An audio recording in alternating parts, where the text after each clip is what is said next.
নতুন করে নির্বাহী ম্যাজিস্ট্রেট প্রায় ১,০০০-এরও বেশি নির্বাহী ম্যাজিস্ট্রেট নিয়োগ দেওয়া হয়েছে। আপনাদের কাছে নির্বাচন ইঞ্জিনিয়ারিং এর কোনো তথ্য আপনারা পেয়েছেন কিনা এখনো পর্যন্ত?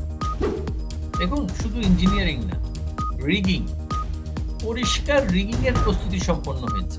একজন পুলিশের ওসি ভুলক্রমে তার ঊর্ধ্বতন কর্তৃপক্ষের নির্দেশ অমান্য করে সে গিয়ে দেখলো সিল মারার জন্য সিল তৈরি করা হয়েছে, ব্যালটে সিল মারার জন্য লরি করে ব্যালট বক্স কোনো ধরনের সরকারি প্রোটেকশন ছাড়া নানান জায়গায় বিজি প্রেস থেকে নিয়ে যাওয়া হচ্ছে। এই অবৈধ সরকারকে দেখাতে হবে ভোটে কমপক্ষে 50% বেশি মানুষের অংশগ্রহণ ছিল। 25% ভোট আগে থেকেই সেখানে দিয়ে রাখবে।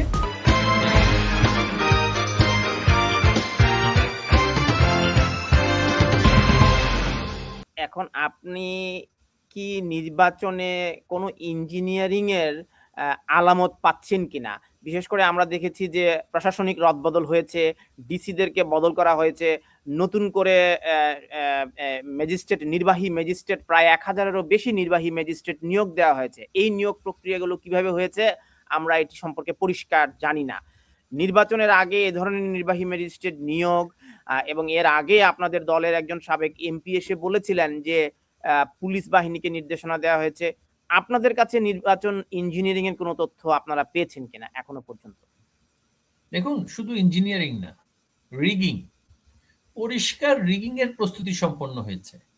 এর মধ্যে কিছু কিছু ঘটনাচক্রে প্রকাশিত হয়ে যাচ্ছে।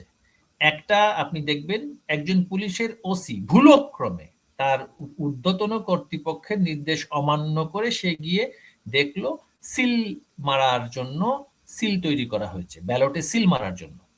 এবং আমাদের কাছে কিছুদিন আগে তথ্য দিয়েছেন বিজি প্রেসের একজন সাবেক ঊর্ধ্বতন কর্মকর্তা, তিনি এখন নেই, তিনি নাম প্রকাশ না করার শর্তে একটা গুরুত্বপূর্ণ তথ্য দিয়েছেন যে লরি করে অনেকগুলো লরিতে, হিউম্যান হোলার লরিতে ব্যালট বক্স কোনো ধরনের সরকারি প্রোটেকশন ছাড়া নানান জায়গায় বিজি প্রেস থেকে নিয়ে যাওয়া হচ্ছে। এবং সেখানে এটার প্রস্তুতি হিসেবে সিলটাও তৈরি করতে হবে। আমি তো পকেটে শুধু আপনাকে দিয়ে দিলে হবে না, সিলও রেডি রাখতে হবে। তো সিলও তারা রেডি করে রাখছে। এগুলো রিগিং এবং কারণ আমি আপনাকে বলি, ওনাদের এই অবৈধ সরকারকে দেখাতে হবে ভোটে কমপক্ষে 50%-এর বেশি মানুষের অংশগ্রহণ ছিল। যদিও বা এই গণভোটের কোনো বিধান সংবিধানে নাই, যদিও বা এই গণভোটের মাধ্যমে তারা যেভাবে সংবিধান সংশোধন করার চেষ্টা করছে সেটা সম্পূর্ণভাবে অসাংবিধানিক, বেআইনি এবং সেটা ভবিষ্যতে টিকবে না, কিন্তু তারা আন্তর্জাতিকভাবে একটা জোড়া তালি দেওয়ার যে প্রক্রিয়া সেটা দেখানোর জন্য দেখাতে চাচ্ছে 55% ভোট হয়েছে।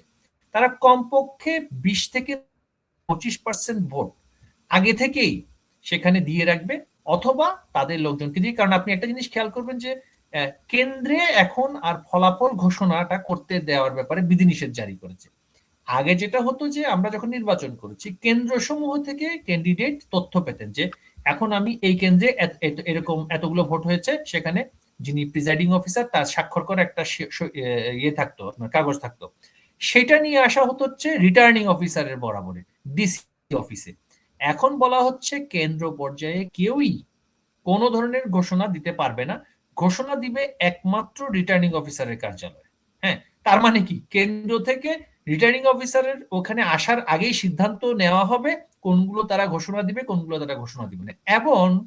এবং এরা এটাও বলে দিয়েছে যে নির্বাচনের ফলাফল ঘোষণা হতে বিলম্ব হবে। এখন নির্বাচন হওয়ার আগেই ফলাফল ঘোষণা হতে বিলম্ব হবে, নির্বাচনের পরে 180 দিন জাতীয় গণপরিষদের কাজ করবে তথাকথিত নির্বাচিত সংসদ। নির্বাচনের পরে এই অন্তর্বর্তীকালীন সরকার থাকবে কি থাকবে না এটা এখন পর্যন্ত পরিষ্কার করলো না। তো এই যে একটা গোঁজামিলের কাজ তারা শুরু করেছে। এবং নির্বাচনের ফলাফল কখন ঘোষিত হবে? গণভোটের ফলাফল আগে ঘোষিত হবে না নির্বাচনের ফলাফল আগে ঘোষিত হবে? এবং ফলাফলের ঘোষণার পরে ক্ষমতা হস্তান্তর প্রক্রিয়াটি কি হবে সেটির ব্যাপারেও কিন্তু এখন নতুন করে ধোঁয়াশা সৃষ্টি হয়েছে।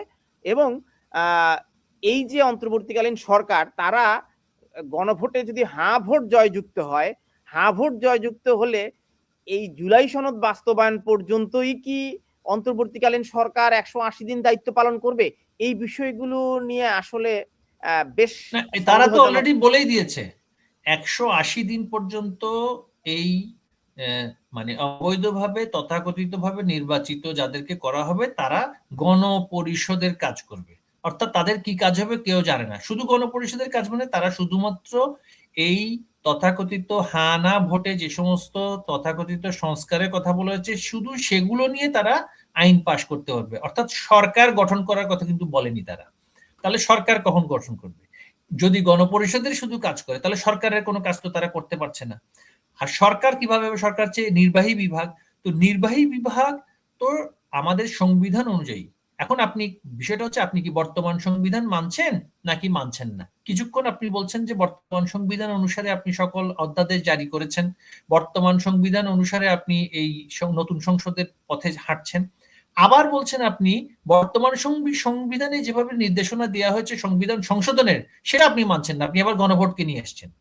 এখন মানে সংবিধানে বর্ণিত পদ্ধতি আপনি মানবেন না, আবার সংবিধানকে যখন প্রয়োজন তখন মানবেন, তাহলে আপনি সংবিধান স্থগিতই করে দিন।